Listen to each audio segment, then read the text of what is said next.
자, 이제 우리 할 건요, 임대주택 정책입니다. 이 자체가 무조건 매년 한 문제 꼭 나오게 돼 있어요. 나오는데 꼭 아실 건 뭘 보시는가 하면요, 임대료 규제가 제일 중요합니다. 그래서 실제 우리 문제 보면요, 과거에 나왔던 문제 3분의 2가 임대료 규제입니다. 규제고, 나머지 두 번째 볼 게 뭔가 하면 임대료 보호조 있죠. 제일 적게 나온 게 뭐냐? 공공임대가 가장 적게 나왔습니다. 그래서 항상 먼저 공부할 건 임대료 규제를 정확히 보시고 있죠. 완전히 소화되고 그다음 가서 임대료 보호조를 보시라고요. 근데 다만 조심할 건 지금 하고 있는 임대료 규제, 임대료 그다음 뭐 있습니까? 뭐 보호조 등등은 최근 문제 봤을 때 단기, 장기를 반드시 구분해서 공부하셔야 돼요. 이때 단기, 장기 구분 차이는 뭐냐? 이 말입니다. 공급을 갖다가 만들 수 있는 시간 주어진다. 이 말은 장기고, 공급을 만들 수 없는 시간 주어지면 이건 단기거든요. 그래서 이 말은 영어로 말하면 이거죠. 단기는 반드시 수요만 변화가 있고, 장기는 항상 공급만 변화 있습니다. 그 말을 꼭 기억하셔야 돼요. 자, 그럼 지금부터 이제 임대료 규제부터 시작합니다. 자, 맨 먼저 임대료 규제라면요, 이런 겁니다. 시장 경제 원리에 맡겨두었을 때, 잘 알지만 이와 같이 수요와 공급이 있을 때, 이와 같이 현재 시장에서 월세가 100만 원 정도 형성되고 있습니다. 이런 걸 보통 이제 시장 임대료 또는 시장 가격이라고 하죠. 이때 이게 너무 비싼 결과 국가에서 절대 60 이상 받지 마라 이렇게 규제했을 때 올 수 있는 현상들이 뭐가 있을 것인가 묻는 거예요. 자, 현재 규제가 분명히 더 낮은 겁니다. 자, 원칙은 반드시 규제 임료가 시장 임료 낮은 상태예요. 근데 문제는 뭔가 하면 이걸 갖다 이 상태 그냥 그대로 보지 말고 있죠. 항상 여기서 단기란 말과 장기를 반드시 구별해서 모든 걸 정리하시라고요. 물론 이 말이죠. 결론상 보니까 현재 수요는 이만큼 늘어났지만 공급이 이만큼 감소한 거죠. 따라서 이것만큼 초과 수요가 발생되어진 결과 암시장이 분명히 존재할 건데요. 자, 이때 이제 단기, 장기를 구분하는데 항상 다시 강조하지만 단기는 무조건 수요만 변화 있습니다. 절대 단기는 공급이 변화한다 이 말씀 안 된다는 거예요. 다만 장기란 설명 항상 공급만 변화가 있다 이 말 꼭 기억하시라고요. 자, 그러면 우리 단계는 이거죠. 현재 보니까 이렇게 공급이 고정되어 있다 가정을 두면요. 이렇게 수요가 있겠죠. 그래서 월세가 원래 100만 원 돼 있는데 이럴 때 국가에서 뭐 있으면 60 이상 받지 마라 했을 때 자, 그럼 결국은 수요자 입장에 뭐가 있습니까? 과거보다 월세 등이 싸진 만큼 여기 있는 수요가 늘어나겠죠. 자, 이렇게 되었을 때 올 수 있는 현상이 있는데 첫 번째 보니까 수요가 뭐합니까? 늘어난다 그죠? 두 번째 기존 임차인이 이런 신규 임대주택에 이동을 할 것인가? 이게 문제죠. 자, 현재 기존 임차인 월세 얼마요? 100이죠? 신규는 얼마 줍니까? 이동을 하겠다죠. 이 말은 달리 말하면 기존 임차인이 유리합니까? 신규 임차인이 유리합니까? 그죠? 신규 임차인이 훨씬 더 유리하더라 이겁니다. 그럼 결국은 세 번째 보니까 임대료 규제 효과 있습니까? 원래 여기 임대료 규제하는 목적은 뭐예요? 기존 임차인이 신규를 넘어가게 만들 목적이 있어서 결국은 임대료 규제 효과는 있더라 이겁니다. 이걸 보셔야 돼요. 자, 이제 장기로 흘러가면요. 장기는 공급이 완만해집니다.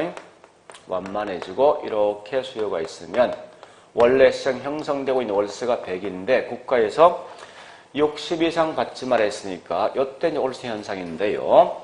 어쨌든 단기에서 뭐 있습니까? 수요가 이만큼 늘어난 거죠. 근데 반대 거꾸로 이제는 공급도 이만큼 감소합니다. 그래서 이것만큼 현재 초과 수요 발생한다 그죠? 자, 일단 우리 항상 이제 이 공부하실 때 있죠. 같이 비교하시라고. 그러니까 1번은 1번끼리 서로 비교하시라고. 그럼 결국은 장기 가보니까 어떤 특징이 있습니까? 집을 갖고 있는 임대인은 원래 정상적인 월세를 받을 때 100만 원 받는 게 정상인데 현재 60 받는 거 아닙니까? 이거 차이만 분명히 손해본 거잖아요, 이거. 그 손해본 것만큼 이윤이 감소하죠. 이윤이 감소한다 이 말은 결국은 세 가지 행동을 분명히 취한다는 거예요. 첫 번째, 공급 뭐하죠? 줄 것이다. 공급이 준다 이 말은 장기에 갈수록 그만큼 공급 부족 현상이 더 심각해집니까? 완화됩니까? 심각해지는 거죠. 그죠? 또한 야치 두 번째 보니까 주택에 대한 질은요? 떨어지겠죠. 그리고 현재 월세를 주고 있는 기존 임대주택은 수익이 떨어진 만큼 수익이 높은 다른 용도로 이런 전환될 수밖에 없습니다. 즉, 전세 등을 바꿀 수밖에 없다는 거예요. 자, 그리고 두 번째 보니까 그러면 여기 기존 임차인이 신규 임대주택으로 이동을 할 것인가? 이게 이제 가장 큰 문제예요. 한번 따져보자고, 이제. 자, 현재 보니까 수요는 이만큼 있지만 공급이 턱없이 부족하죠. 결국 이게 마치 어떤 현상이 있냐, 이런 현상과 똑같습니다. 명절날 보니까 서울역에 보니 기차표를 살 때 살 수 있는 기차표는 한정되어 있지만 살 수 있는 소유자 많다 보니까 반드시 암시장이 존재하죠. 암시장이 존재한 결과 가격이 턱없이 올라갈 수밖에 없어요. 같은 맥락이에요. 턱없이 공급이 부족하니까 집을 갖고 있는 임대인은 특정 임차인한테 좋다, 임대계약 쓰자. 그런데 법에 정해져 있는 명목상 월세는 쓰겠는데 문제는 공급이 턱없이 부족한 결과 얘가 더 높은 월세등을 요구한다고. 즉, 이 말은 훨씬 더 높은 이명계약서 분명히 요구할 수밖에 없다고. 그래서 이렇게 높은 월세를 분명히 요구할 거란 말이에요. 이게. 이런 걸 보통 뭐라 하냐? 다른 말로 이중 가격이 발생한다 이 말 뜻입니다. 자, 그러면 이 말 아닙니까? 현재 보니까 초과 수요가 발생되어지다 보니까 결과는 이중 가격이 발생하죠. 이중 가격이 존재한 결과 암시장 등이 존재하더라 이겁니다. 암시장이. 그럼 이 말이죠. 원래 기존 임차인 월세 100만 원 주고 있는데 신규는 뭐 있습니까? 실제 지불할 수 있는 금액은 150만 원 정도 지불하니까 이동합니까? 안 한다 이거요. 그 결과 보니까 세 번째 임대료 규제 효과 있습니까? 규제 효과가 없다 이거죠. 자, 일단 요 세 개를 반드시 기억하심과 동시에 같이 볼 게 있어요. 뭘 보는가 하면요. 요 두 개를 하셔야 돼. 첫 번째 이거 묻습니다. 같이 볼게. 만약에 규제 임료가 시장 임료보다 높다면 이 지분의 시험이 꽤 많이 나오거든요. 사실은요. 이 말은 뭐예요? 원래 현재 보니까 이 규제 임료가 보니까 이렇게 200 이상 받지 마라 이렇게 요구한다는 거예요. 그러면 가만히 놔둬도 월세 얼마예요? 100이죠. 200 이상 받지 말아도 월세 얼마예요? 그냥 100이에요. 100. 그럼 결국 이 말은 뭐예요? 이런 게 전혀 나타나지 않습니다. 이런 걸 보통 뭐라 하냐? 아무런 영향받지 않는다 이렇게 쓴다고요. 두 번째, 자, 초과 수요가 훨씬 더 많이 발생하는 방식은 자, 많이 발생하는 것은 현재 단기와 장기 어느 게 더 많이 발생합니까? 자, 보세요. 단기는 요만큼 초과해서 발생했지. 장기는 이만큼 발생했지 않습니까? 그래서 장기가 훨씬 더 많이 발생한다. 그리고 두 번째, 수요이든 공급이든 탄력적일수록 초과세가 많이 발생합니다. 무슨 말인가 하면 이 그래프 보세요. 이렇게 되는 건 이렇게 되면 탄력 맞죠? 탄력은 이만큼 더 초과세 발생한다고. 수요도 이렇게 뭐 있습니까? 이 완만해지면요. 훨씬 더 많은 뭐요? 초과세 발생한다고. 그러니까 요것까지 내용을 정리하셔야 돼. 문제 푸른다면. 그래서 어쨌든 임대료 규제는 굉장히 중요해요. 그래서 이건 무조건 시험 나온다 생각하시고 여기 있는 내용만큼 정확하게 기억하시라고. 요것만큼은.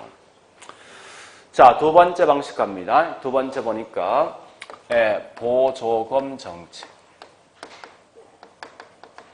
보조금. 자, 보조금 정책 보니까 이런 거요. 현재 보니까 이 지역이 전세 등을 들어갈 목적인데 3억 정도 한다면 3억 정도. 이때 내 소득이 뭐 1억 이상 갈 때만 이 집을 살 수 있다라고 가정을 두보자고요. 자, 그러면 이때 보니까 1억 이하 되는 분은 절대 이런 전세 등은 들어갈 수 없겠다죠. 살 수 없이 국가에서 1억 이하 되는 분한테 보조금을 3천만 원 정도 지급한다면 어떠한 효과가 있을까 한번 생각해 보자고요. 그럼 결국은 이 말은 이런 건 똑같은 거죠. 내 연봉이 올라갔단 말과 똑같다고 사실은. 그러면 첫 번째. 예, 우리 내 소득이 올라간 소득 또는 대체 효과 때문에 소득 효과 대체는 큰 의미 없습니다. 이 말만 아시면 돼요. 자, 주택에 대한 소비뿐만 아니라 다른 소비도 뭡니까? 늘어나죠. 자, 그런데 이걸 극단적으로 이렇게 시험 낼 수도 있어요. 보조금을 지급하는데 주택 구입에만 뭐 있으면 보조금을 쓰도록 강제한다 하더라도 다른 소비도 뭡니까? 동시에 올라갑니다. 무조건 이건 보조금 지급하는 순간 뭐 집을 사도록 강제하든지 하여튼 어떻게 하든지 무조건 주택 소비의 다른 소비도 동시에 증가된다 이 말을 하시라고요. 자, 두 번째 보니까요. 자, 보조금 지급 대상이 소비자 보조가 있고 그 반대 무슨 보조가 있습니까? 공급자 보조가 있죠. 있는데 첫 번째 이거 묻는 거죠. 소비자의 주거 선택 폭이, 주택 선택 폭이 훨씬 더 다양한 방식은 누구 보조입니까? 소비자 보조죠. 오래 하시면서 소비자에게 보조금 지급하는 방식 크게 두 가지 방식이 있죠. 현금 보조, 같은 말이 무슨 보조? 소득 보조하고 그 다음에 집세 보조, 같은 말이 가격 보조, 같은 말 임대료 보조를 했을 때 물론 보조금 지급된 만큼 효용은 더 커지겠죠. 근데 훨씬 더 효용이 더 커지는 게 누굽니까? 현금 보조인데 가장 큰 단점이 있죠. 현금 가지고 집을 사지 않고 다른 일을 하다 보니까 실제 주 목적에 약간 어긋날 수 있어요. 그래서 그런 걸 이 보완해서 만들어진 게 결국은 집세 보조인데 이건 집을 샀을 때 보조금 주는 거죠. 그래서 정책 효과는 훨씬 더 큰 게 누구냐 결국은 여기 있는 집세 보조랍니다. 자, 그 다음에 세 번째 이런 걸 함에 따라서 나타나는 효과가 있어요. 자, 효과는 보니 첫 번째 보조금을 지급되어지면은 자, 단기는 보조금 받았던 소비자 그만큼 뭐 있습니까? 소득이 올라간 효과 때문에 수요 뭐합니까? 올라가면 집값은요? 이 말은 월세가 과거보다 올라간 거지. 그럼 결국 월세 올라간 만큼 결국은 누가 이익입니까? 임대인입니까? 임차인입니까? 임대인이 혜택이 있다 이 말입니다. 반대로 장기로 가면 이제 뭐 있습니까? 월세량이 올라간 결과 집을 짓는 공급자가 더 많은 집을 짓기 위해서 시장이 뛰어들겠죠? 그런 결과 공급이 많아지면 집세는 뭐합니까? 떨어지면 이제는 임차인이 혜택을 보게 된다. 이렇게 좀 정리하시라고요. 자, 좀 이따 이제 바우처제도는 좀 따로 설명하겠습니다. 여기서 보통 이제 바우처제도, 즉 쿠폰제도 분명히 나오거든요. 같이 연결할 건데, 그건 좀 이따 보시고, 지금 현재 있는, 요 정도 있는 내용만 딱 정리하시라, 문제 풀 때. 자, 그 다음에, 세 번째 이제, 공공임대주택 정책. 자, 공공임대는 이런 거요. 현재 이 지역의 주택에 대한 수, 이 임대주택 수요가 10개 정도 필요하답니다. 그러면 어쨌든 뭐든지 항상 수요가 있으면 그 뒤에 반드시 공급은 항상 따라오게 돼 있어요. 따라오게 돼 있는데 어쨌든 보니까 맨 먼저 만들어진 게 사적 임대주택이 먼저 만들어집니까? 공공이 먼저 만들어집니까? 무조건 사적이야. 사적에서 또 문제 등이 발생했을 때 나중에 공공이 개입한다고. 그래서 현재 보니까요, 수요가 필요한 만큼 공공이 만들어졌는데 이게 월세가 너무 비싼 이런 문제를 야기시키더라 이겁니다. 그래서 이것 때문에 이제 국가에서 개입하겠다죠. 국가 개입한다 이게 결국은 공공이 개입한다 이거예요. 얘가 이렇게 만들어지면요, 훨씬 더 월세가 싼 게 공공이 더 싸겠죠, 그죠? 자, 이건 항상 조심할 건 비록 제목 자체가 공공임대주택이라는 제목을 쓰지만 사실은 궁극적 목적은 공공이 시장이 뛰어들음에 따라서 그 결과 사적 임대주택 시장에 어떤 변화가 있을 것인가? 이게 결국은 가장 중요한 핵심이라고 이게. 자, 그러면 얘도 항상 단기란 말과 장기로 구분합니다. 단기, 장기에서. 이 단기는 절대 공급이 항상 고정되어 있다는 사실이 중요합니다. 이렇게 수요가 있는 상태예요. 근데 시장 경제 원리에 맞게 되니까 여기 있는 월세가 현재 100만 원 돼 있고, 그 다음 뭐 있습니까? 10개가 돼 있는데, 이때 이제 이 월세가 너무 비싸다 보니까 국가에서 뭐 있습니까? 공공임대주택을 만들어주면요. 여기 사적에 있는 임차인이 공공주택으로 뭡니까? 이동하겠죠. 그죠? 그 결과 사적 임대주택 수요는요? 준다. 그죠? 줄면 이것만큼 빈집이 생겼으니까 월세가 뭐하죠? 이렇게 떨어지겠다. 그죠? 자, 그럼 이제 여기 보니까 항상 공공은 월세 같은 거요. 같은데 단기에서는 사적 임대가 70대였죠. 그럼 단기는 할 게 딱 두 개 공부할 게. 다른 거 없단 말이에요. 이게.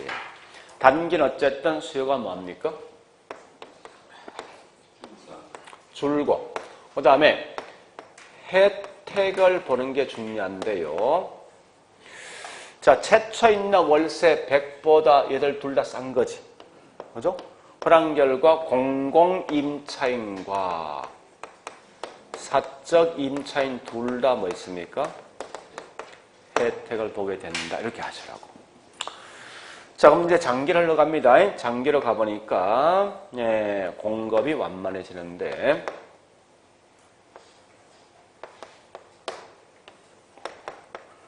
자, 원래 사적 임대주택의 월세가 100대 있고, 이와 같이 10개 돼 있는 상태에서, 단기에서 수요 감소했죠.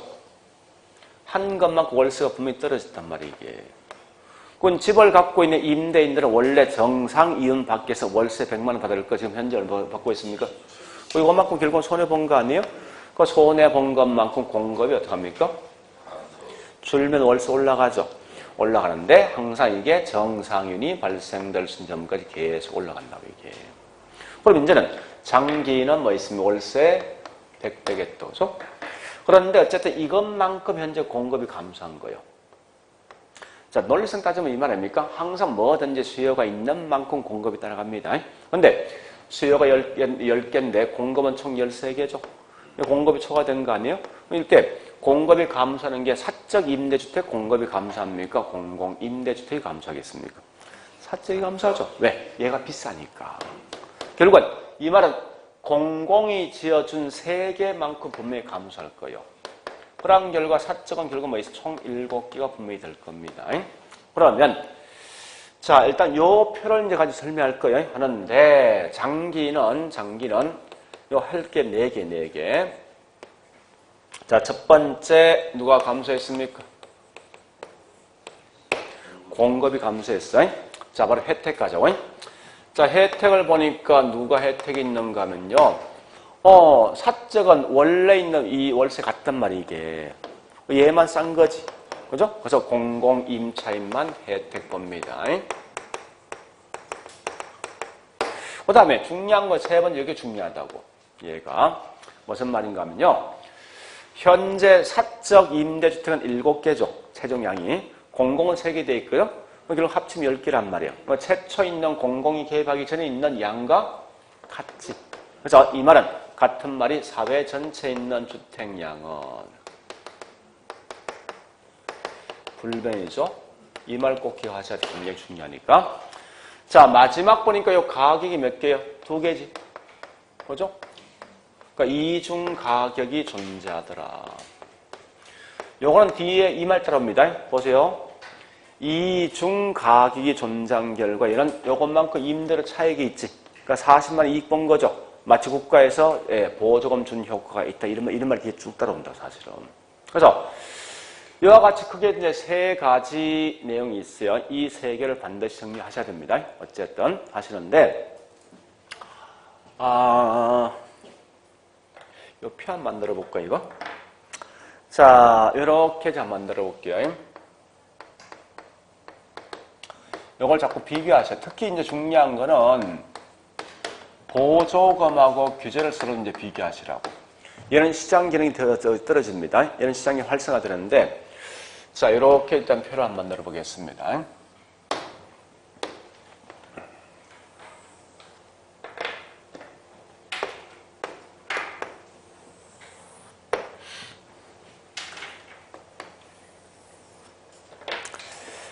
자, 일단 항상 단기와 장기를 먼저 구분시키라고요. 문제에서. 그런 다음에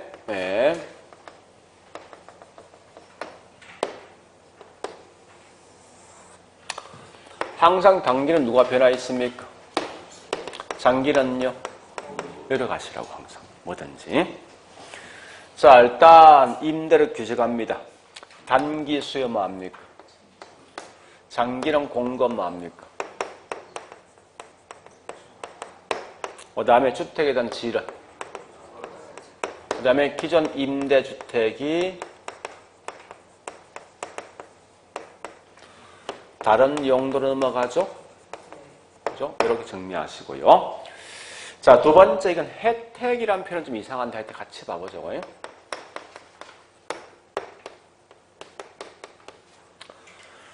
자, 어쨌든 저기 중요한 건 단기는 보니까 우리 기존 임차인이 유리합니까? 신규 유리합니까?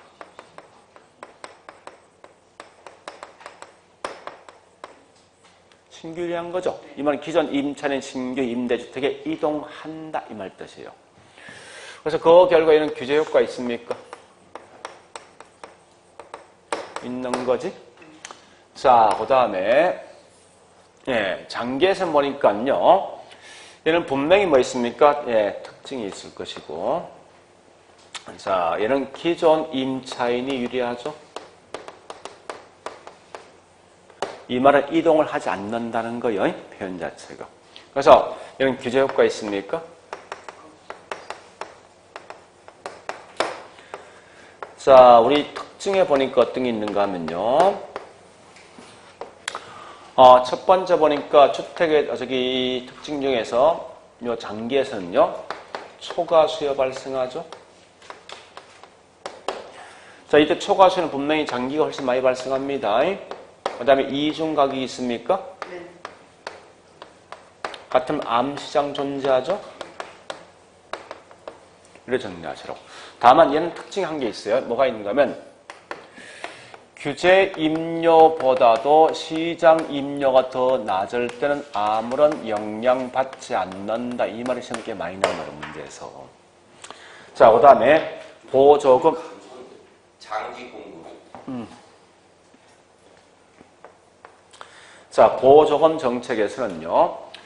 자, 단기는 수요 뭐합니까? 이때는 혜택은 누가 혜택이 있습니까?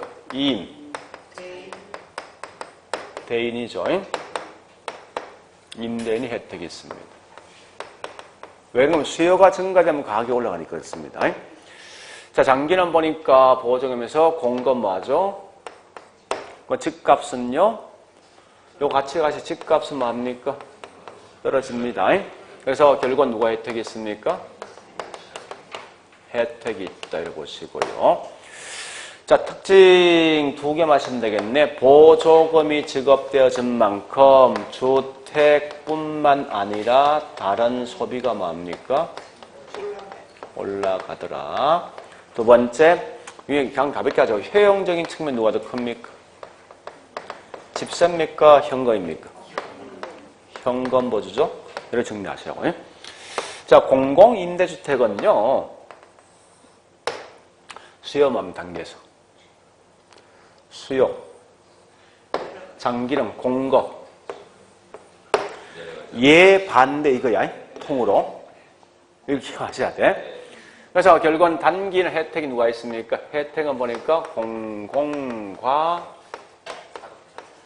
사적 임차인 둘 다 혜택이 있을 것이고, 장기는 누가 혜택이 있습니까? 공공 임차인만 혜택이 있죠. 자, 그런 다음에 특징 중에 중요한 것은 여기서 첫 번째 사회 전체 주택량, 이게 제일 중요합니다. 무조건이 불변이죠? 네, 요 말 기억하시고. 하나 더 본다면요. 네, 이중 가격이 발생한다. 요 틀이거든요. 기본표 자체가. 그런데 어쨌든 한번 봐보세요. 이게 요거 반대 요거 아닙니까? 그죠? 얘는 통으로 반대야. 통으로. 근데 굳이 공공임대는 크게 어떤 신경 안 써도 될 것 같으냐 봐서 우리 과거에 나왔던 문제를 쭉 봤을 때. 그러니까 결국은 요 두 개에 대한 어떤 내용을 좀 잘 좀 정리하세요. 요 두 개. 규제하고 그다음에 뭐 있으면 보조금. 요게 중요하거든요. 그래 아시고 두 번째 볼 게 뭐 있냐? 만약에 문제에서 물었을 때 단기, 장기란 말 설명 없죠? 없으면 이게 좀 뭐 있습니까? 무조건 장기라고 하잖아요. 장기란 표현 하시라고. 단기란 표현 꼭 써줘야 됩니다. 자, 그래 봤으면 지금부터 문제 풀어볼게요. 자, 프린터에 있는 문제부터 먼저 풉니다.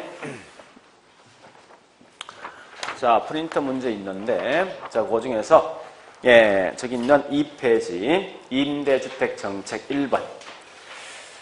가장 일반적인 문제 뭐냐? 1번이 가장 일반적입니다. 자, 임대료 규제에 대한 설명이죠. 자, 예, 바르게 설명된 거. 그럼 참고로, 요 잠시 보세요. 여기 보니까 우리 장기에서는 임대료 규제는 좋은 말 한 개도 없어. 다 나쁜 쪽이야. 그래서 만약 문제 안 풀리면요. 임대료 규제는 대부분 나쁜 쪽 간다 생각하시고 있죠. 거꾸로 보조금은 다 좋은 말이거든요. 흑백을 놀리는 문제 풀어도 그 문제 풀 수 있습니다. 사실은. 자, 이 임대료 규제는 장기일 때가 나쁜 쪽입니다. 자, 1번, 예, 질적 수준 떨어지겠죠? 2번, 장기는 공급 뭐합니까? 감소하죠? 자, 3번, 기존 임차인 다른 임대주택에 주거 이동합니까? 안 하죠? 지금 현재, 단기란 말, 단기 장기 설명 안 돼 있지? 이 말은 좀 장기일 걸 가정합니다. 그 다음에 4번 갑니다. 임대주택에 대한 투자가 깊이 됩니까? 선호됩니까? 깊이 되겠지? 그만큼 이 월세성이 낮으니까. 그 다음에 5번 본 다른 용도주택이 임대주택 넘어갑니까? 아니면 임대주택이 다른 용도 넘어갑니까? 앞뒤 바뀐 거죠. 그래 보시고 그 다음에 문제 2번 갑니다. 2번, 1번 가보겠습니다. 자, 첫 번째 규제 임료가 시장보다 높다. 이건 예외지. 그러니까 원칙과 예외를 잘 보시라고. 규제가 더 높은 거죠. 효과 있습니까? 없는 거지. 그러니까 반대로 항상 뭐 있습니까? 임대료 규제보다 시장이 더 높아야지 효과가 있는 거예요. 자, 2번 보겠습니다. 정부가 임대료 상승을 균형 가격 이하로 규제한다. 이건 뭐 일반적이죠. 이때 단기 나 있어요. 단기는 임대주택 공급량이 늘어나지 않기 때문에 임대 규제 효과가 충분히 발휘되지 못한다. 틀린 거죠. 자, 문제는 단기는 충분히 발휘합니까? 네? 이 충분하다는 게 약간 문제 있어. 그냥 단지 임대료 규제 효과가 있다는 거지. 활성화되지 못합니다. 왜 활성화 못됩니까? 공급량이 늘어나지 않잖아요, 이건. 그죠? 그래서, 물론 이 말이 장기라면 이건, 단기에서 임대료 규제 효과는 있어요. 있는데 충분히 발휘된다. 이 말씀은 틀린다고. 자, 그 다음에 3번 갑니다. 현금 보조 방식은 임대료 보조 방식에 비해서 정치 효과는 높지만 반면에 효용적 측면은 문제가 발생한다. 이거 뭔가 지금 바뀐 것 같아. 그죠? 반대로 어떻게 되겠습니까? 임대료, 즉 집세 보조는, 가격 보조는 임대료 보조보다 정책 효과는 좋지만 효용적인 문제는 약간 떨어지겠다죠? 그래서 앞뒤 바뀌면 그건 문제 될 것 같아. 답이 될 것 같아. 자, 그 다음에 4번 갑니다. 공공임대주택은 단기에서는 사적 임대주택에 대한 수요가 뭡니까? 감소. 무조건 공공은 수요든 공급들도 감소입니다. 그래서 수요가 감소하기 때문에 지가가 뭡니까? 네, 하락을 유발하죠. 자, 그 다음에 5번 가보겠습니다. 임대료 규제 정책은 단기가 장기보다 초과 수요가 뭐 있습니까? 더 크게 발생합니까? 언제 더 크게 발생하죠? 장기가. 따라서 이건 답이 없어요. 답이 없다sob니다. 다 틀린 거예요. 자, 그 다음요. 문제 3번 갑니다.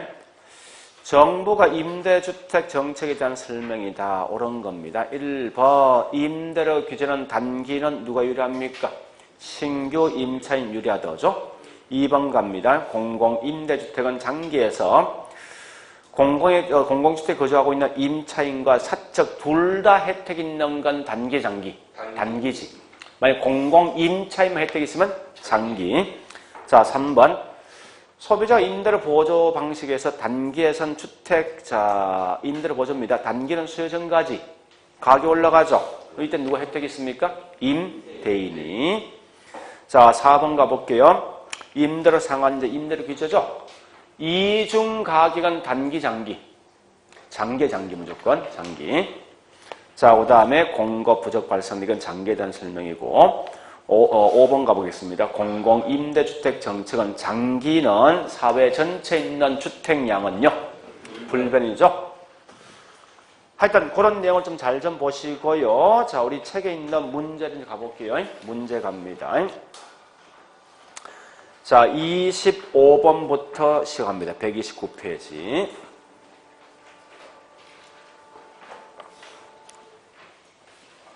1번 통과, 2번 갑니다. 25번. 자, 기존 임차인은 단기에서 경제적 혜택을 누릴 수가 있다. 기존 임차 혜택 누릴 수 있습니까?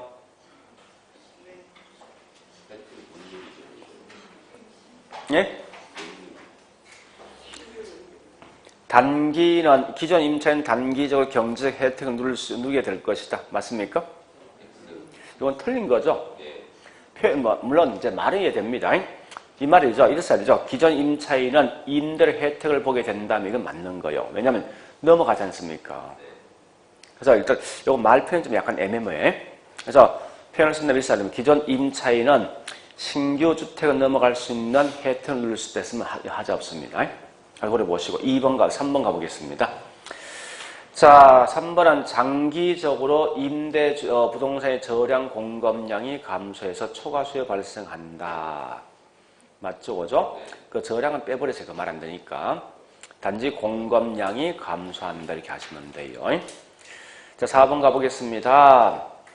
장기적 기존 임대 부동산은 전환해서 얻을 수 있는 기대 수익이 전환 비용을 능가한 투자자들은 계속해서 임대주택을 다른 용도로 전환하게 된다. 핵심은 다 빼버리고 이 말 마시면 돼요. 장기는 기존 임대주택이 수익이 높은 다른 용도로 전환한다. 이 말만 기억하시라고. 그 다음 5번 갑니다.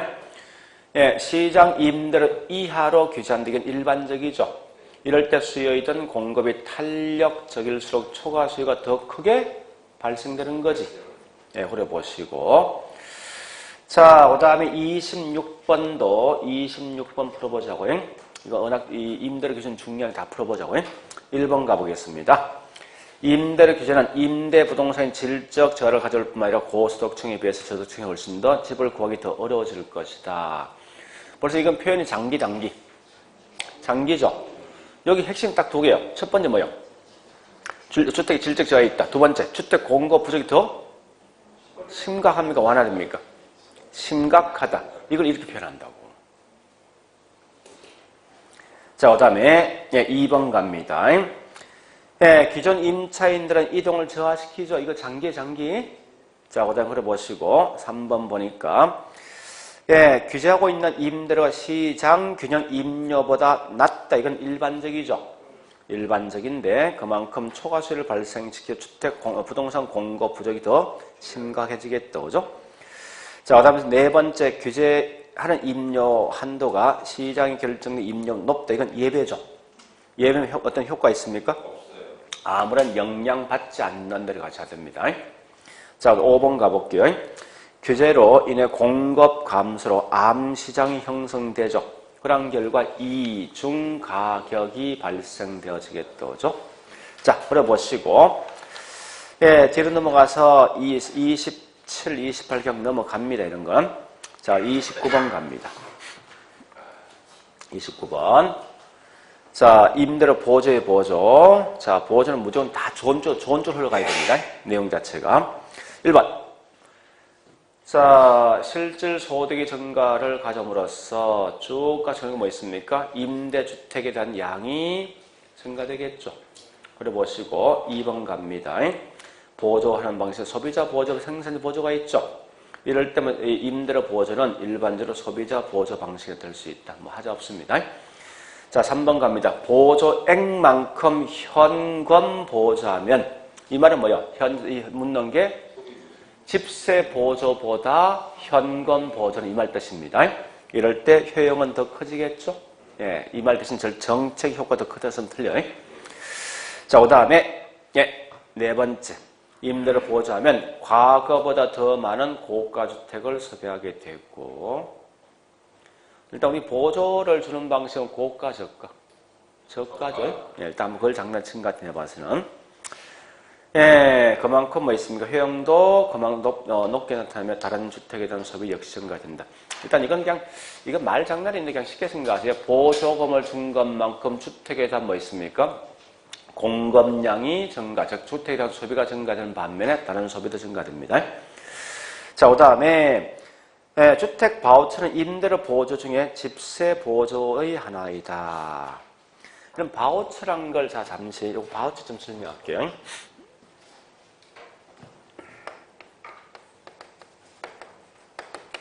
이 쿠폰이죠, 쿠폰. 자, 이 비싼 게 지금 성남시에서 하고 있는 방식이, 성남시에 보니까 우리 가끔 TV에 들어봤죠, 그죠? 20, 30대 청년들의 어떤, 성남시 일정한 보조금 주죠? 그죠? 줄 때 이 카드를 딱 줘. 이 카드를 주는 데 있죠. 이 카드를 오직 어디만 쓰게 돼 있는가 하면 성남시 안에만 쓰게 돼 있어. 무조건. 그것도 규제가 있어. 술집 등을 절대 안 돼. 딱 정해져 있다고. 시장, 전통시장, 그 다음에 서점 같은데, 그 다음에 저기 학원 같은 데 이런 데 쓰게 돼 있다고. 이게 어떤 측면 보면 성남시장을 활성화시킬 수도 있다고. 이런 2, 3시간 보통 이제 보통 한 50만 원 주거든요. 주는데, 오직 여기만 딱 쓰게 했으니 그만큼 시장 상인들이 굉장히 좋아할 수밖에 없다고, 이게. 마찬가지요. 지금 하고 있는 이 바우처는 좀 쿠폰인데, 요 카드를 딱 주면서 뭐 있습니까? 임차인이, 국가가 임차인 카드를 줍니다. 임대인이 있으면요. 오직 여기 있는 카드는 어디만 쓰게 돼 있습니까? 임대료, 월세만 갖다면 내게 돼 있다고, 조건이. 그래서 국가에서 보통 이제 지원해서 한 60% 지원해주거든요, 월세에서. 그래서 임차인한테 매월마다 여기 있는 카드에다 뭐 있습니까? 예, 돈을 집어 넣으면 요 돈 가지고 임대 주는 거죠. 이런 일종의 뭐 있다란 말로, 예, 쿠폰, 즉 바우처가 됩니다. 그런 개념 아시면 돼. 그러니까 굳이 이건 구체적 내용을 다 묻지는 않습니다. 그냥 대충 이게 바우처구나 이거만 아시면 된다고. 그래서 이런 일종의 집세 보조 한 형태입니다. 그러니까 집에 월세를 내게 만들어준 카드라고 쉽게 말해서. 그런 정도 알고 있으면 되겠네요. 자, 일단 그래 봤으면요. 그 다음에 넘어갑니다. 자, 30번으로 가보자고요. 30번. 공공임대주택 정책이죠. 자, 일단 칠판 쪽 보시면 공공임대주택 쭉 보세요. 쭉. 우리 이 임대주택 정책은 참 우리 책이 잘 된 것 같아.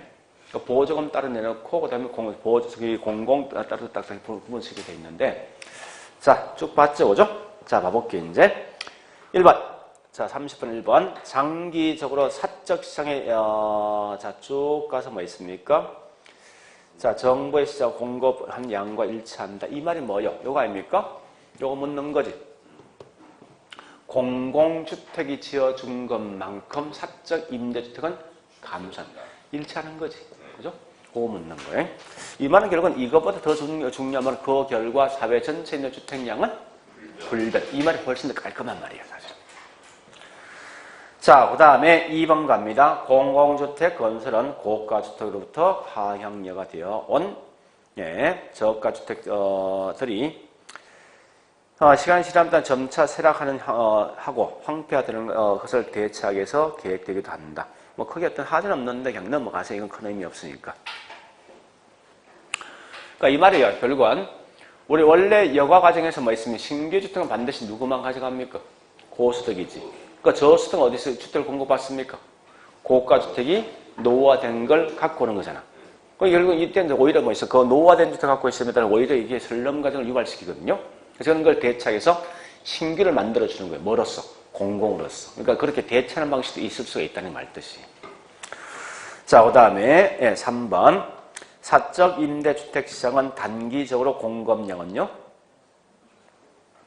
공급량. 자, 칠판 보시면서 절대 있죠. 단기는 공급편에 있어 없어? 없는 거예요. 이 세 개도 전부 마찬가지. 규제이든 공공이든 보조금이든 마찬가지예요. 기본 전제 항상 단기는 공급 고정되어 있는 거예요. 오직 공급 변환 장기일 때 변화 있는 거예요. 그렇게 좀 정리하시라고. 자, 그 다음에 4번 갑니다. 공공임대주택이 공급된 만큼 사적 있는 임대주택 공급이 감소, 그죠? 감소하기 때문에 장기적 사회 전체에 있는 주택량은 불변이죠. 그래 보시고. 그 다음에 5번 갑니다. 자, 공공주택 공급으로 공공주택의 수요는 증가하고 사적 주택시장의 수요는 감소하죠.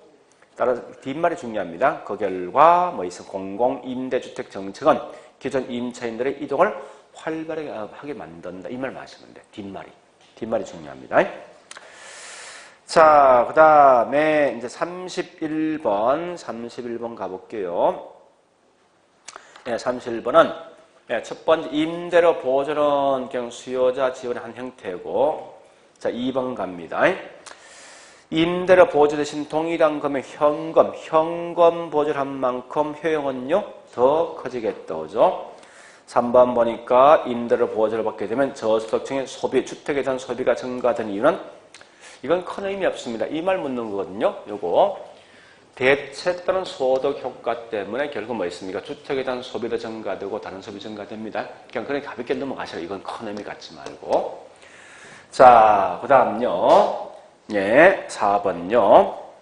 저소득층의 효용은 임대료 보조를 받지 않는 것보다 훨씬 더 큰 거죠. 5번째, 시장 균형 가격보다 낮은 수준의 임대를 규제하면 그만큼 저소득층 임차인들의 주택에 대한 질은요 떨어진다. 이 말이 같으면 환경이 악화되는 거예요. 질적 저하 같은 말이 이게. 자, 나머지 내용은 해보세요, 이제. 분양가 규제는 전 넘어갈 겁니다, 이제는. 규제 같은 것은. 자, 그 다음에 이제 볼 게 뭘 보는가 하면요. 저기 36번 가볼까요? 36번. 자, 정체효과입니다. 공급이, 자, 요건 좀 빠른 건데, 완전 탄력이면 누가 세금 내줘? 완전 탄력이면 수요자 공급 세금 안 내지? 상대편이 내는 거죠? 수요자가 전부 부담한다. 자, 2번요. 정부가 규제하는 임대료 상한이 시장 임료보다 높다. 이건 예외상이죠. 예외상은 어떤 효과 있습니까? 영향 없는 거야. 초과 수요, 초과 없어. 왜 그렇습니까? 원래 있는 가격이 똑같은 거거든. 가격 변화 없기 때문에 없습니다. 자, 그 다음에 3번. 임대료 규제는 기존 임차인 이동을 활발하게 만듭니까? 저하시키지. 자, 다시. 기존 임차인 이동을 활발하게 시키는 방식은 무슨 방식이에요? 여기 3개 중에서. 그렇지, 보조예요, 보조. 보조는 결국은 이 이동을 활발하게 시키지만 그 반대로 뭐 있습니까? 저기 있는 규제는 저하시킨다고. 그래 보시고, 그 다음에 4번 갑니다. 4번. 임대를 보조한 경우에 주택 소비량은 증가하지만 다른 재화 소비량도 동시에 같이 많아지겠죠. 5번 가보겠습니다. 끝에 뭐라 했습니까? 주거 선택의 자유가 보장되는 누구 보조? 어떤 보조? 소비자, 공급자. 소비자 보조죠. 거기 있는 말 그거죠. 그래서 공급자 보조가 아니라 소비자에게 보조금 지급하면서 하자겠죠. 네. 근데 여기까지 정리하시고. 자, 일단 이건 무조건 기억하셔야 됩니다. 임대주택 정책은.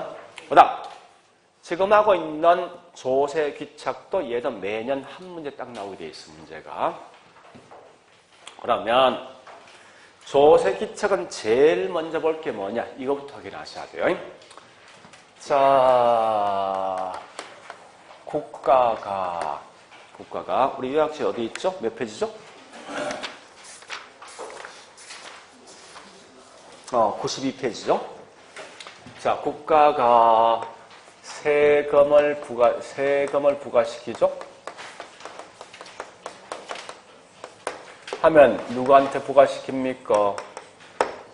임대인에게. 이때 임차인이 있으면 임대인은 부과된 세금 일부를 갖다가 결국은 뭐하죠? 임차인에게 떠넘기지. 그죠?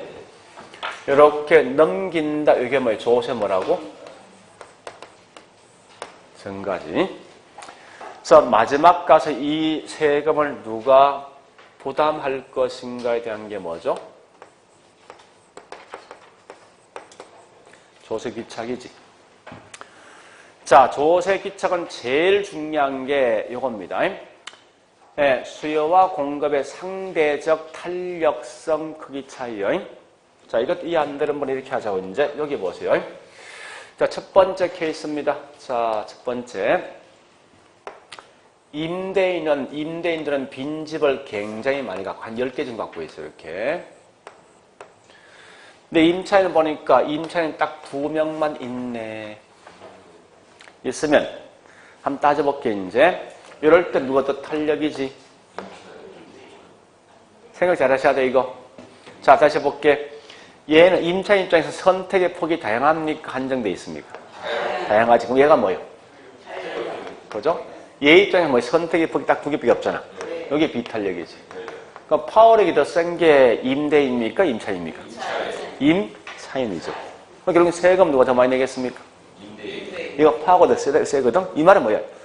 선택의 폭이 다양하면 그만큼 싸게 주는 집 갈 거 아니야. 그죠? 집값 떨어지면 간다고. 이 말은 그만큼 세금 얘가 훨씬 뭐야? 많이 부담한다는 거지. 얘는 예, 적게 부담하는 거죠. 자, 반대 거꾸로 있죠. 반대 거꾸로. 빈집이 2개 있어. 근데 임차인 엄청 많아요, 이렇게. 그럼 결국은 이제 임대인 입장에 얘 입장에 선택의 폭이 많지. 얘가 탄력, 비탄력. 탄력. 얘는 선택의 폭이 딱 2개밖에 없지. 그래서 이건 탄력, 비탄력. 이때 누가 힘이 더 쓸까요? 임대인이죠. 안 되면 그래 생각하시라고. 문제 풀 때. 그러면 이때는 뭐 있습니까? 어쨌든 여러 명의 임차인 중에 가장 높은 돈을 줄 수 있는 임차인 돈, 이 집을 줄 것 같아. 결국 집값이 올라갈 수밖에 없는 거예요. 이 집값 올라간다 이 말은 결국 뭐 있습니까? 그것만큼 얘가 세금을 많이 부담하는 거지. 그죠? 얘가 적게 부담한다 생각하시면 돼요. 그러니까 결론 이 말이죠. 무조건 탄력적인 사람이 세금을 더 적게 낸다고. 거꾸로 비탄력의 세금 많이 내게 돼 있어. 이 말을 항상 머릿속에 기억하시라는 거예요, 지금. 제일 중요한 거는. 자, 다시 두 번째 보니까 딱 한 명의 임대주택만 있어. 근데 엄청나게 많은 임차인만 있답니다. 무수히 많이. 얘 입장에서 뭐가 됩니까? 탄력, 비탄력. 비탄력이지. 딱 하나밖에 없으니까. 하나밖에 없죠. 딴 데 갈 데 없죠. 이런 걸 말하냐? 완전 뭐랍니까? 비탄력이야. 얘 입장에서는요. 그죠? 열어본다면 결국 완전 탄력 있으면 세금 얘 내겠어? 얘가 모두 부담하는 거죠? 이래 가시라고. 그러니까 완전은 딱 한 명만 독박을 쓰게 돼 있는데 이럴 때 뭐 있습니까? 무조건 완전 비탄력자가 모든 세금 낸다 이렇게 하시라고. 이게 지금 제일 중요한 거예요. 문제에서. 그러니까 항상 관념상관이 다른 거 없습니다. 비탄력자가 더 많은 세금 낸다. 완전 비탄력이 독박 쓴다 이렇게 보시면 돼요. 자, 이게 첫 번째 묻는 거. 두 번째. 그러면 앞에서 했지만 세금 등을 부과할 때 항상 국가는 임대인한테 부과시킵니까? 임차인에게 부과시킵니까? 임대인이죠. 근데 임대인이 현재 뭐 세금을 갖다 40원 정도 낸다죠. 40원. 부과시키면 자, 일단 세금 부과되기 전까지만 해도 이 물건 가격이 100원에 형성되고 있는 거예요. 100개 있고요. 자, 이럴 때 보니까 국가가 임대인한테 세금 등을 부과한 결과 여기 있는 이윤 등이 감소해 공급이 감소합니다. 그래서 항상 세금 딱 나오면 제일 중요한 건 공급 감소라는 말을 꼭 기억하셔야 돼.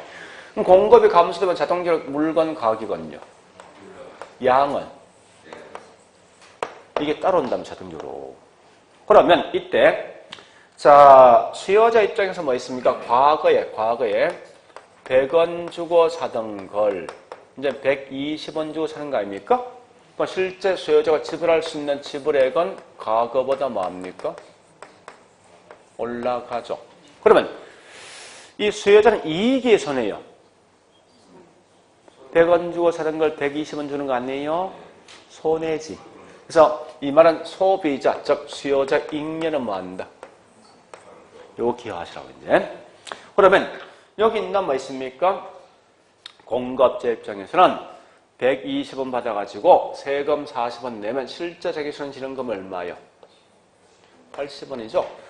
그런 결과 공급자는 실제 자기손에 질 수 있는 금액, 뭐 있으면 수령액은 오히려 뭐하죠? 감소하면 공급자 잉여는 증가 감소. 따라서 수요자와 공급자 둘 다 잉여 감소했죠. 이 말은 사회 전체에 있는 잉여도 뭡니까? 감소한다는 거예요. 이 말까지 같이 가셔야 돼요, 이제. 결국 이 말은 뭐 있습니까? 이 부동산 관련돼 있는 세금 별로 좋은 세금이 아니라는 거예요, 말뜻이. 자, 그런데 세 번째 갑니다, 이제. 모든 주택 가격에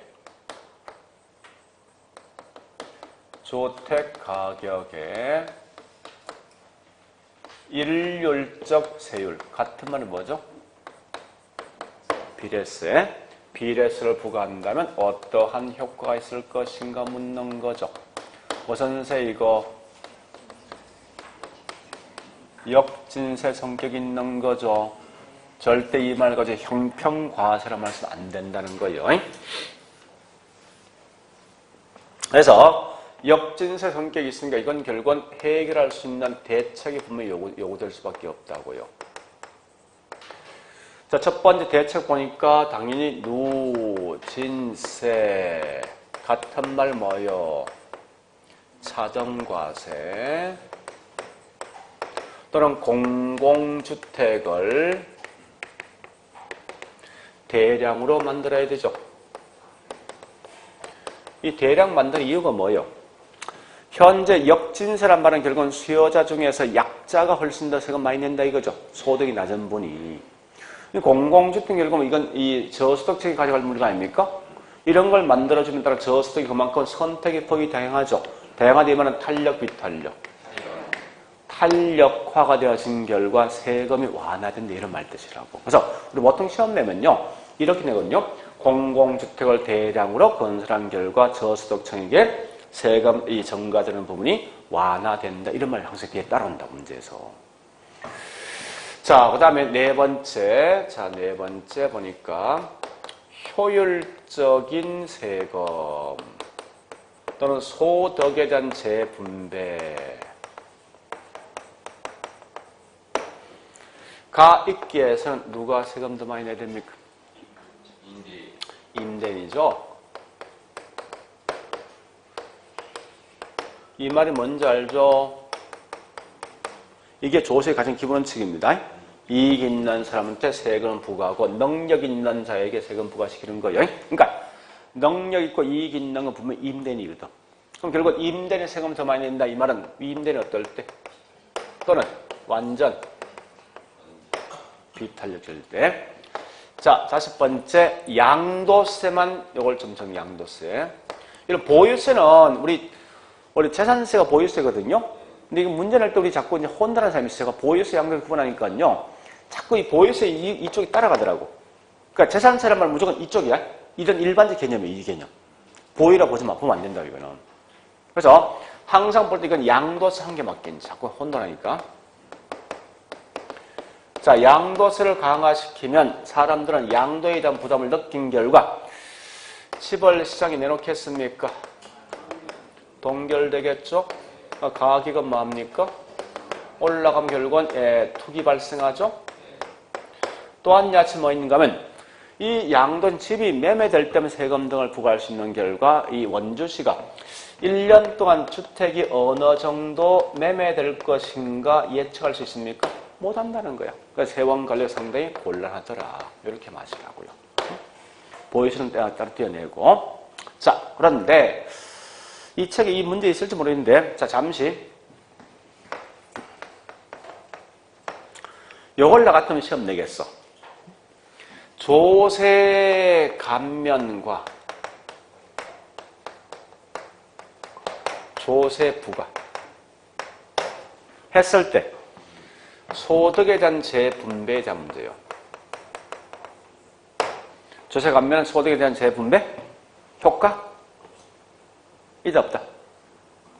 얘는 지금 세금 때렸지. 이게 조세 부과예요. 세금 부과시킨 거야. 그러니까 얘는 뭐 있으면 소득에 대한 재분배?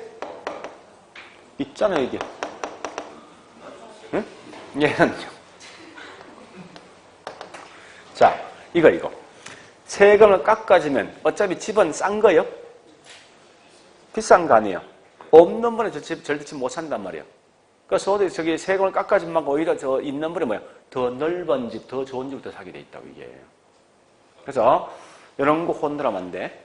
요 질문은. 자, 여기까지 했으면 문제 풉니다. 자, 문제 3페이지.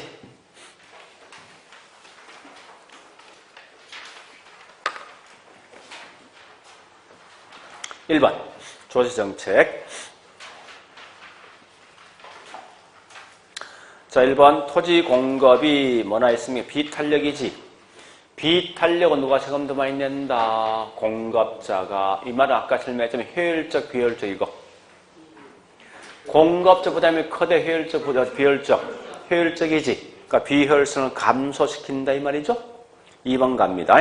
자, 양도세 납부의 매도인에게 실제 받는 대금은 양도 중과 전보다 높다 낮다? 매도인 더 적지. 그죠? 이거 더 적지, 그죠? 실제 손실은 금액은. 자, 그 다음에 3번 갑니다. 재산세가 상승시켰다면 임대를 하락하고 공급량은 증가한다. 자, 우리 항상 세금 등을 누구한테 부과시킵니까? 공급자에 부과시키지. 공급 감소야. 공급이 감소한다 이 말은 가격은요 올라가고 양은 뭡니까? 감소하죠. 자, 그 다음에 4번 갑니다. 수요가 뭐죠? 비탄력이지. 그 누가 세금 더 많이 낸다?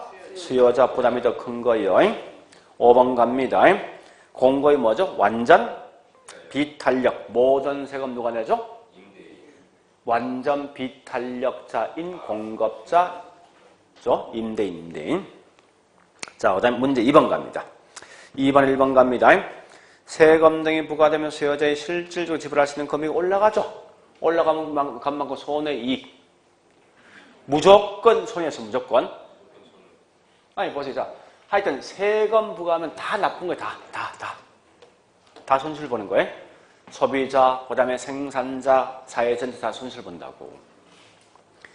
자, 그래서 잉여가 감소합니다. 2번. 공급이 탄력이죠. 그럼 누가 세금 더 많이 냅니까? 수요자가 공급자보다 더 많은 세금 낸다고 그죠? 3번. 일률적으로 같은 세를 부과하면 무슨 세? 역진세. 자, 4번 갑니다. 공공임대주택의 공급 확대 정책은 임대주택에 대한 재산세가 임차인에게 증가되는 걸 완화시킨다. 이 질문 꽤 많이 뜨는 질문이에요. 그 다음에 5번요. 양도세를 중과하면 동결효과를 갖다 유발시켜 주택가격이 올라가죠. 그래서 투자자산 배분 왜곡 현상이 발생한다. 자, 잠시 이 말이에요. 양도세를 중과시키면 집값은요? 올라가면 사람들은 주식이나 저축도를 많이 하겠습니까? 부동산에 많이 투자하겠습니까? 부동산이지. 그럼 자금이 골고루 배분되는 게 아니지. 부동산 쪽이 치우친 거지. 이런 말을 다른 말로 자산 배분 왜곡 현상이 발생한다는 거예요. 그래서 그렇게 내용을 좀 정리해서 보시고 자, 이제 책에 있는 문제 가지고 풉니다. 자, 책 문제 보니까요. 1번 문제로 갑니다. 1번이 문제 깔끔합니다. 괜찮은 문제예요. 자, 보유세를 감면하면 보유세요. 그러니까 사람들은 집을 가지겠습니까? 집을 내놓겠습니까?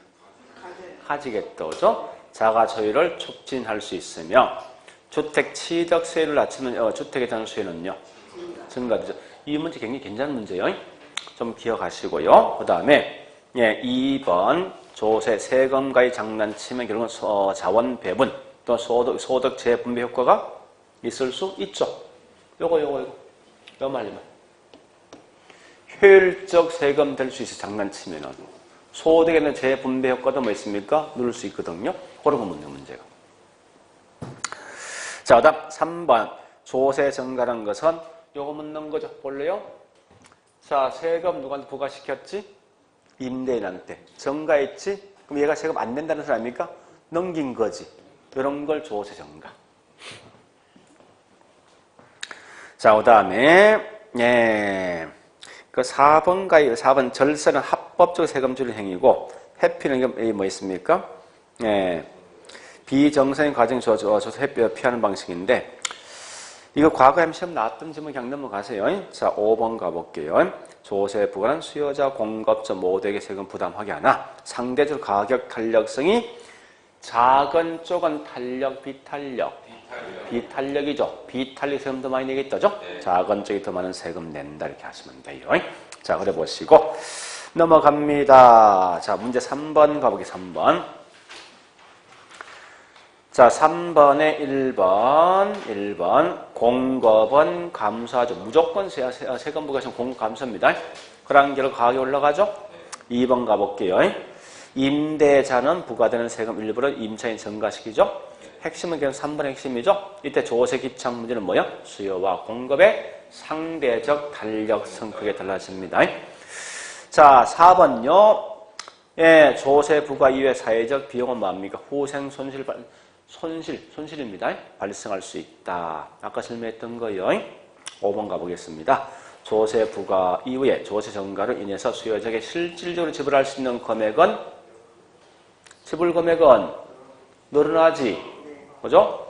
실제로 이 지불받는 금액은 감소합니다. 고려하시고요. 자, 문제 4번도 다 풀어보시는데 그 중에서 제가 한 2개만, 2개만 정리할게요. 자, 3번. 새로운 주택인 경우는 공급이 탄력이기 때문에 전세의 상당 부분이 수요자에 기착되지만 자, 앞에 뭐라 했습니까? 탄력이죠. 세금 누가 더 많이 냅니까? 수요자가. 오래된 주택의 경우는 공급이 더 많이 기착된다. 이거 왜 틀렸습니까?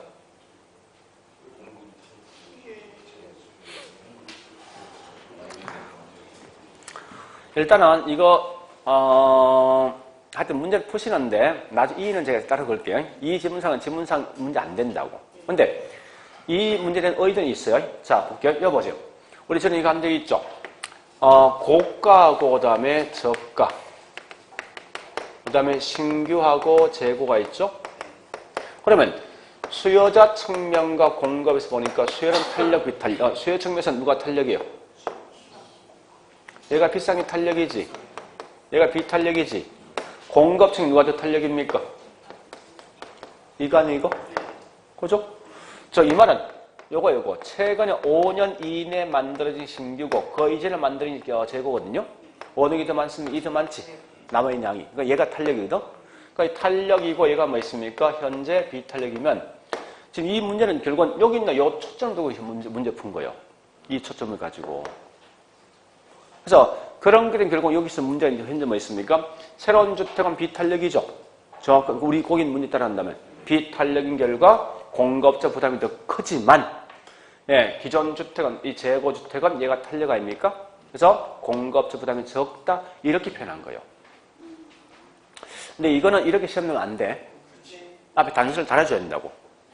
아니, 그건 시장 모르지 않습니까? 이거 보통 일반인 생각하는 시장이지. 자, 그 다음에 4번요. 1열조를 같은 비율의 주택에 부과하면 무슨 성격이 있습니까? 저소득층이 더 많이 부담하는 역진세 성격이 있죠. 그죠? 자, 5번요. 누진세를 부과하는 것은 저소득층이 오히려 세금 부담이 훨씬 더 완화되겠죠. 자, 그래 보시고 실제 중요한 건 5번 문제를 꼭 푸셔야 됩니다. 5번이 제일 중요하니까. 자, 5번 갑니다. 5번에 2번. 공급 탄력이죠. 누가 부담만 잠시.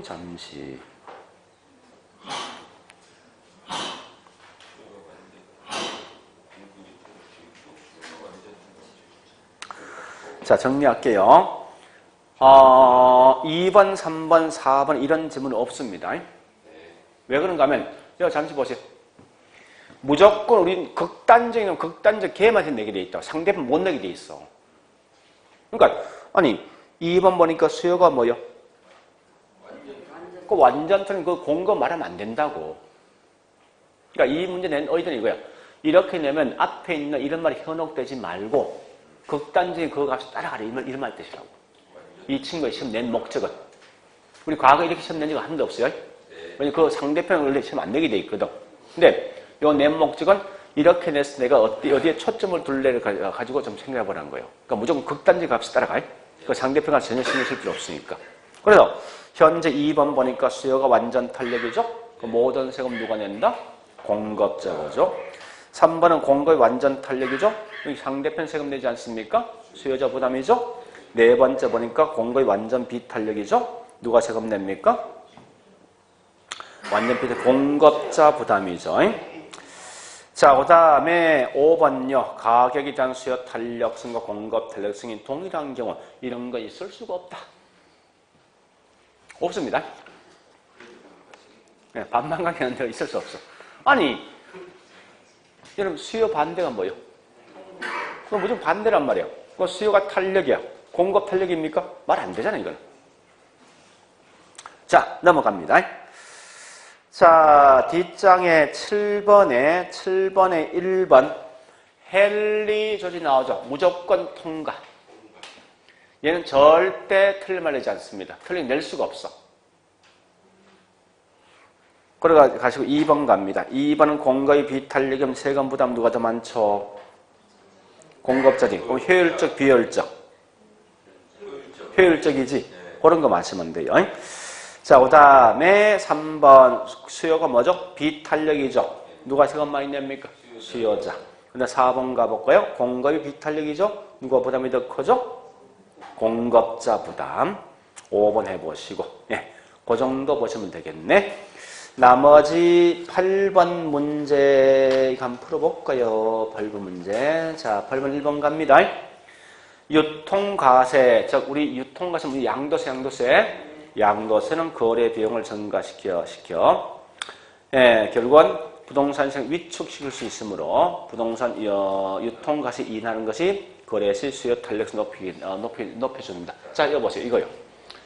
현재 양도세를 중과시키면 공급 동결되지? 집값 올라가지? 자, 결국은 이건 시장 기능 활성화시킵니까? 저하시키지. 그 어떻게 해야 돼? 양도세를 완화시킬 때 시장 기능이 활성화된다. 이렇게 말한 거예요.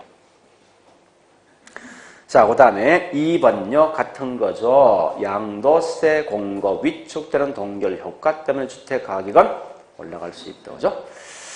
자, 그 다음에 3번 해보시고 4번은 수요 탄력성이 0보다 크다. 큰 경우에는 조세 감면하면 어쨌든 아까 했던 게 조세 감면입니다.